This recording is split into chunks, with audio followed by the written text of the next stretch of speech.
I was buzzing around on the internet and found a post that really pisses me off because well, I've got good friends, and also I have done a little bit myself growing vegetables, just vegetables and random produce.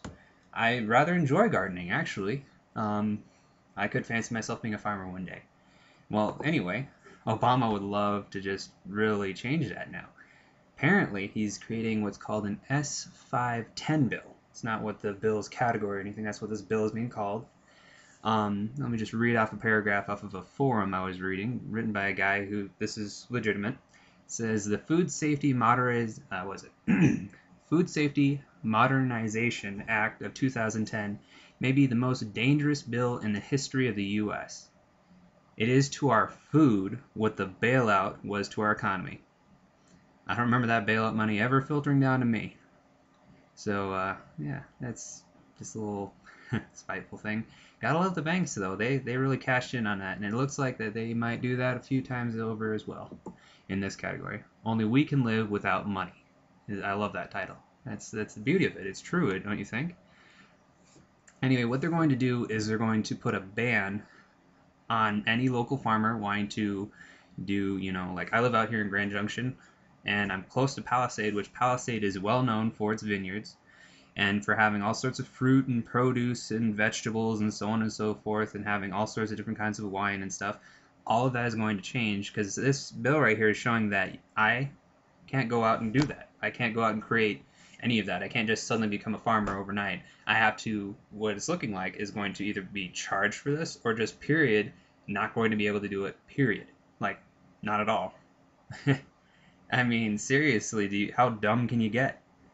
I guess I hate to be another one of the guys picketing it, but seriously, I gotta say I'm sad for our nation because the majority of us actually voted this. Here's a few words I want to say there, but they actually voted this guy into office. Seriously, was it purely on the color of his skin and that fact? I mean, seriously, I have friends that are of a different national, African American. There you go, I'll say that.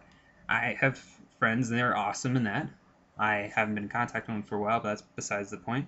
I do need to get in contact with Tyler. He's pretty cool. Anyway, and I just purely don't understand this. I mean, it's like Reverend Jesse Jackson. If you, what would the country have been like if we had voted him in? I mean, at least we had enough common sense not to purely go off the fact that we wanted to have something different in every, like, I mean, seriously, if you think about it, it's always been some white guy up there. And then suddenly we get an African American president. Oh, cool, I'm all for that. But when he's a jackass, and I will say that because I am infuriated by this man.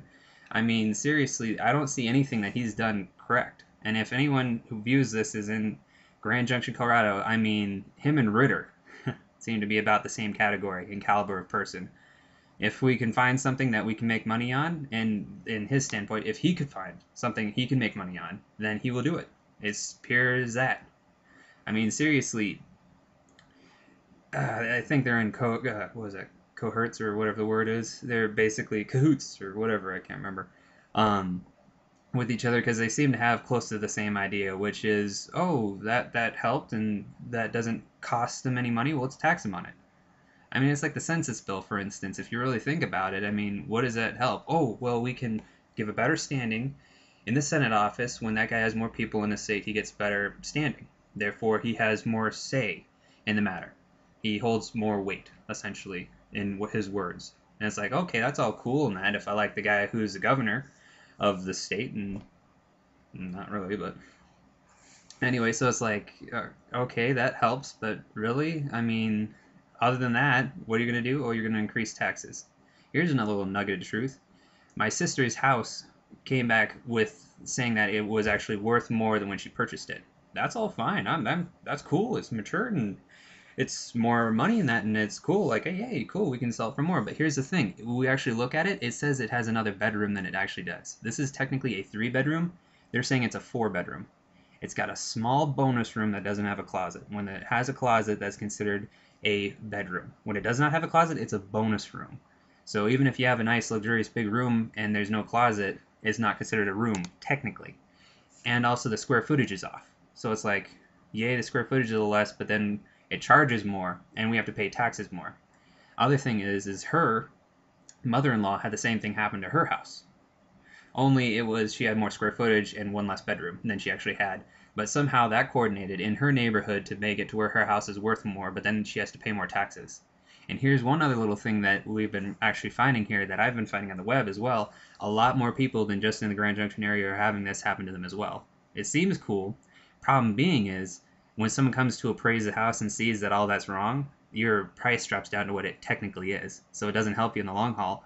All it does is it helps the national boards so that when they send that info in, to say that, oh, we are coming out of an economic decline, we are getting better in that, and it's like, technically, no, we're the same, we're flat dead the same when it comes to that.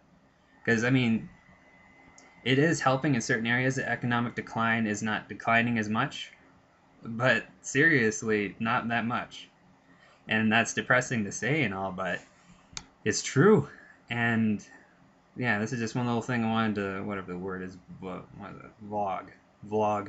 Basically a verbal blog while you're watching someone on a video saying, like I'm saying, which this is, I guess I can call this an angry rant or whatever in the title, but nah. Anyway, so, what does this say? Yeah, okay, it says during British rule, only S510 extends control over all food in the U.S., violating the fundamental human right to food. That's that about sums it up. So anyway, I just felt like blogging about that, or vlogging or whatever. So just some little thing that's on the radar, and I'd like to have the world be a little bit more well known to it, because seriously, you need to be educated in these statuses before you make a vote. That's my agreement, is that you need to know at least the pressing matters. Anyway, I'm Elisha Daniel, and this is my little vlog.